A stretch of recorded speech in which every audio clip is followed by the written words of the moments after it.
அறிந்து கொள்ளல. ஆவியானவர் குறித்து இந்த உலகம் என்ன பண்ணுது? தரிசித்துக் கொண்டே இருக்கு. ஆனா காரியத்தை நம்ம புரிந்து கொள்ளணும். என்ன அப்படின்னா, இந்த ஆவியானவர் நம் நிமித்தம் என்ன பண்றாரு? மகிமைப்படுகிற தேவனா இருக்காரு. ஏன்னா அவர் நமக்குள்ள என்ன பண்றாரு? உலகம் ஆவியானவர் அறியவில்லை. நாம் அவர் என்ன பண்ணியிருக்கிறோம்? அறிந்திருக்கிறோம். அவருக்கு சாட்சியாக நாமே என்ன பண்றோம்? ஆண்டவர் சொல்ற காரியம் ராயான் தேசத்துக்கு சொல்றாரு, நீங்களே என்னுடைய சாட்சி.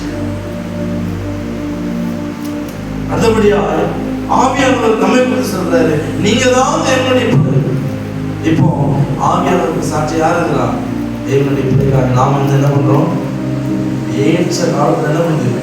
விளங்கி நாள் நாம் புரிந்து கொள்ள வேண்டிய காரியம் என்ன அப்படின்னு சொல்லி பார்த்தீங்கன்னா, ஆவியானவர் எங்கே இருக்கிறாரோ அங்கே விழுது.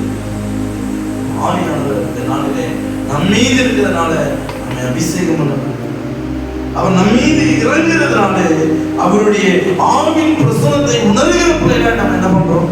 இருக்கிறோம். அவர் நமக்குள்ளே இருக்கிறார். அவர் நமக்குள்ள இருக்கிறனால்தான் கிறிஸ்துவே தேவன்கிறத நம்ம என்ன பண்ணியிருக்கிறோம்? அறிந்திருக்கிறோம். நானே வழியும் சத்தியம் ஜீவனமா என்ன பண்றேன்? இங்க ஒரு எண்ணெய் இல்லாமல் பிதாவிடத்தில் அந்த காரியத்தை ஆவியானவர் மூலமாக நம்ம என்ன பண்றோம்? உணர்ந்து கொள்கிறோம். இந்த ஆவியானவர் நமக்குள்ளே உள்ளிருந்து அவர் கிரியை செய்கிறவராக பரத்துக்கு இதுவாய் நம்ம நடத்துகிற தேவனா என்ன பண்றாரு?